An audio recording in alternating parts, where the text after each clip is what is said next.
কিচ্ছু না দুনিয়াটা। আমার চেয়ে ভালো আপনারা এটা জানেন না।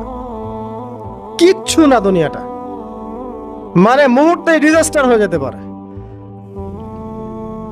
আর যাদেরকে নিয়ে এই দুনিয়া, আমাদের মা বাবা ভাই বোন আত্মীয় স্বজন স্ত্রী সন্তান, এরা সবাই যে যার হক চাচ্ছে। তাদের হক দিয়ে দেন, আপনি খুব ভালো। দিতে পারবেন না, আপনি ভালো না। সারাটা জীবন করতে থাকেন, দেখবেন একদিন দিতে পারেন নাই, সে আপনাকে চিনবে না। নবী সাল্লাল্লাহু আলাইহি ওয়াসাল্লাম বলেননি কথাগুলো?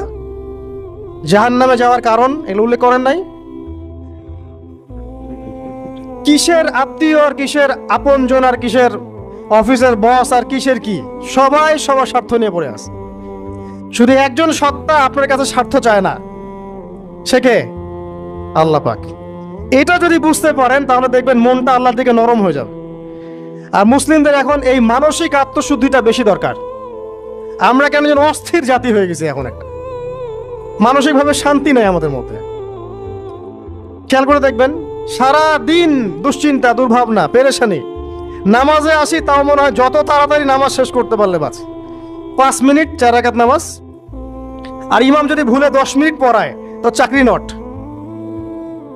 খতিব খুতবা দিবে 30 মিনিট ঘড়ি ধরে বলে দিবে, ভুলে যদি 10 মিনিট বেশি দিয়ে ফেলছে, আজকে আসছেন ভালো কথা, হাদিয়া নিয়ে যান, পরের দিন আর আসেন না। অস্থির। অস্থিরতার কারণ দুনিয়ামুখিতা, আল্লাহ থেকে দূরে থাকা। অস্থিরতার কারণ কোরআন থেকে দূরে থাকা। অস্থিরতার কারণ নিয়মিত সুন্নাহর উপর আমল না করা, ডেইলি জিকির আজগারগুলো না করা, ডেইলি কোরআন তেলাওয়াত না করা, হাদিস অনুবাদ সহ না পড়া, দিনের জ্ঞান চর্চা না করা, দিনী হালাকাগুলোর মধ্যে না বসা। অস্থিরতার অনেক কারণ, টাকা পয়সার পিছনে ছুটা, বাড়ি গাড়ি স্ট্যাটাসের পিছনে ছোটা, এবং এই লোভ, এই লালসা আপনাকে স্থির থাকতে দিবে না। অস্থিরতার কারণ এই যে আমরা বলি মেটেরিয়ালিজম, আমরা বলি বস্তুবাদিতা, এগুলো অস্থিরতার কারণ। এগুলো কখনো আপনাকে স্বস্তি দিবে না। আপনি যত দৌড়াবেন দুনিয়ার পেছনে, দুনিয়া আপনার থেকে তত পালাতে থাকবে। আর আল্লাহ পাক বলেছেন, হে আদম সন্তান, আমার ইবাদতের জন্য সময় বের করো। আমি তোমাকে 2টা জিনিস দিব। 1 নাম্বার, তোমার হাতকে আমি সচ্ছলতা দিয়ে ভরে দিব। আর 2 নাম্বার, তোমার সমস্ত অভাব আমি দূর করে দেব। যে ব্যক্তি আল্লাহর জন্য সময় দেয়, আল্লাহর জন্য বাঁচে, আল্লাহর জন্য মরে, সব কাজ আল্লাহর সন্তুষ্টির জন্য করে, দেখবেন ও মনের মধ্যে শান্তি আছে। হয়তোবা তার 5তলা 10তলা বাড়ি নাই, BMW নাই, সুজুকি জিক্সার নাই, তারপরে দেখবেন সে অনেক শান্তিতে আছে, কারণ তার মনের মধ্যে একটা প্রশান্তি কাজ করে। আর আমি বারবার একটা কথা বলি যে এই দুনিয়াতে আল্লাহ ছাড়া আমাদের আপন বলে কেউ নাই। আপনি যাকে আপন মনে করেন না কেন, আমাদের সম্পর্ক আছে বাবার সাথে, মায়ের সাথে, স্ত্রী সন্তানদের সবার সাথে, আমাদের হক আছে, অধিকার আছে, সব ঠিক আছে। বিশ্বাস করেন, আল্লাহ ছাড়া আপন বলে আপনার কেউ নাই। এই যে গার্লফ্রেন্ডকে আপন মনে হয়, এরা আপন না। স্ত্রী সন্তানদেরকে খুব আপন মনে হয়, আপনার মৃত্যুর পর 40 দিন সময় লাগবে না সব ভুলে যেতে। পিতা মাতা ভাই বোন সবাইকে আপন মনে হচ্ছে, পিতা মাতার স্থান বাবা মার পরে, আল্লাহ রসুলের পরে, সেটা ঠিক আছে, তো আপন আল্লাহ ছাড়া তারা নন। আপনি তাদের মনোপুতভাবে নিজে প্রতিষ্ঠিত হতে পারবেন না, তারা আপনাকে চিনবে না। বলবো সারাটা জীবন তোর পিছনে এত টাকা ঢাললাম, কি করলি? কিছু করতে পারলি না।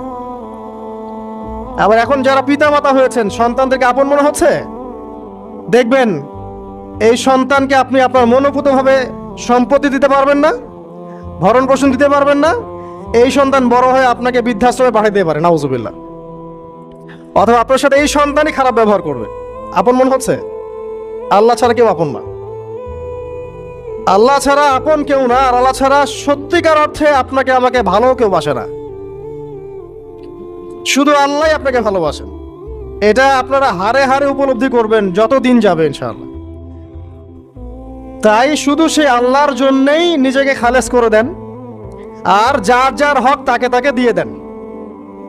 দুনিয়াতে শান্তিতে থাকার ফিলোসফি বলছি, philosophy of happiness in this হায়াতুদ দুনিয়া, সেটা হচ্ছে যার যার হক তাকে তাকে দিয়ে দেন, নিজের হক আল্লাহর কাছে চেয়ে নেন। আর দুনিয়াকে আপন মনে করবেন না, আল্লাহ ছাড়া কাউকে আপন মনে করবেন না, আপনি সুখে থাকবেন ইনশাআল্লাহ। দুনিয়ার দাসত্ব করবেন, আল্লাহ ছাড়া অন্য মানুষদেরকে আপন মনে করে নেবেন, দেখবেন আপনি পদে পদে কষ্ট পাবেন। কারো কাছে আশা করেন না, কষ্ট পাবেন না। আমি এই প্রসঙ্গে কথাগুলো বললাম যে দুনিয়াকে আপন মনে করতে নাই, আর আল্লাহকে আপন মনে করতে হয়। আল্লাহকে আপন মনে করলে তখন আমার উপর কিছু দায়িত্ব চলে আসে। কি দায়িত্ব? আল্লাহ আমাকে সৃষ্টি করেছেন, রিজিক দিয়েছেন, লালন পালন করছেন, বাঁচিয়ে রেখেছেন, তার হাতে আমার মৃত্যু, তার হাতে সবকিছু।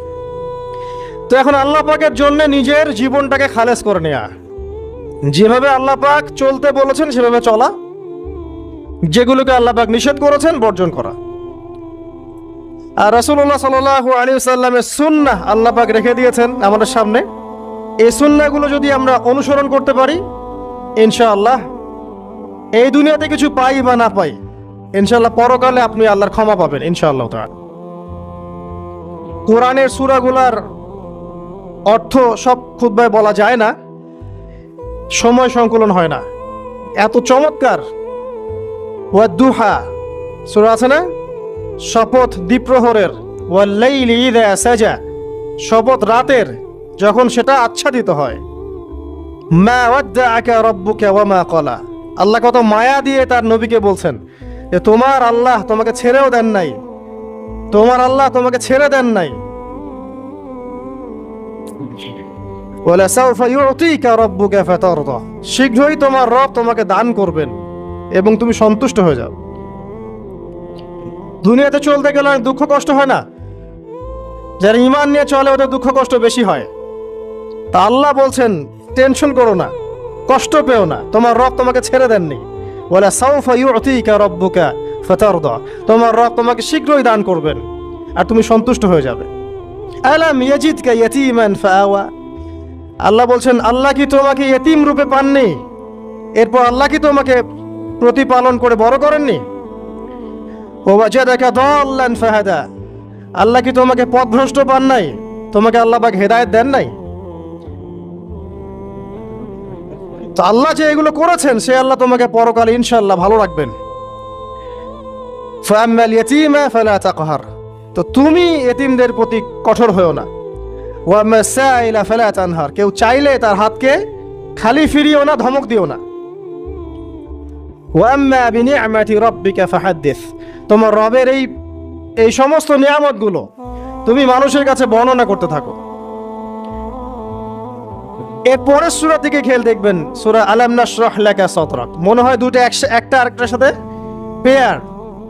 আলাম নাশরাহ লাকা সাদরাক, আমি কি তোমার হৃদয়কে প্রশস্ত করে দেই নাই? ওয়াদা'না আনকা ওয়জরাক, তোমার বোঝাগুলো হালকা করিনি। কাকে বলছেন এগুলো আল্লাহ পাক? রাসূলুল্লাহ সাল্লাল্লাহু আলাইহি ওয়াসাল্লাম।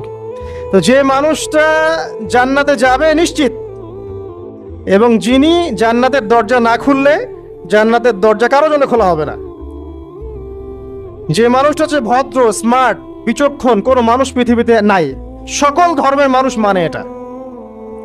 কিছু আছে শয়তান, মানুষ রূপী শয়তান, এরা মানে না, বাট দেখবেন ম্যাক্সিমাম মানুষই মানে। হোক সে ইহুদি বা খ্রিস্টান বা হিন্দুইজম বা মুসলিমরা তো মানেই, সবাই মানে। এই মুহাম্মদ সাল্লাল্লাহু আলাইহি ওয়াসাল্লামের মতো স্মার্ট, বিচক্ষণ, ভদ্র, সুচরিত্রের মানুষ পৃথিবীতে কোনোদিন আসেও নি, আসবেও না। তো সেই নবীর জীবনটা আপনি পড়ে দেখবেন, আর রাহিকুল মাখতুম বইটা, যে চড়াই আর উতরাই, খালি দুঃখ, কষ্ট, যন্ত্রণা, লাঞ্ছনা, কন্টিনিউয়াসলি। আমাদের নবী সাল্লাল্লাহু আলাইহি ওয়াসাল্লাম তো 1 মাস শান্তিতে ঘুমানো নাই নবী হওয়ার পরে। যখন তিনি মারা যান, ফাতিমা রাদিয়াল্লাহু আনহার কথা মনে আছে না? কানে কানে কি জানি বললেন। তখন আমাদের নবী একটা কথা বলেছিলেন, আমি এই বয়সে সে কথাটা বুঝি, মাদ্রাসা লাইফে, ইউনিভার্সিটি লাইফে বুঝিনি।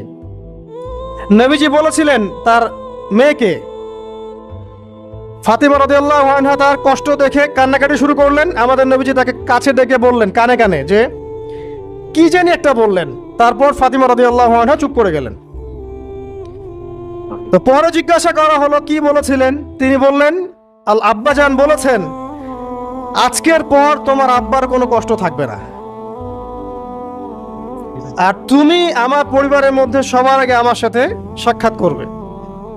এই যে আজকের পর আমার আব্বার আর কোনো কষ্ট থাকবে না, এর মানে বোঝেন?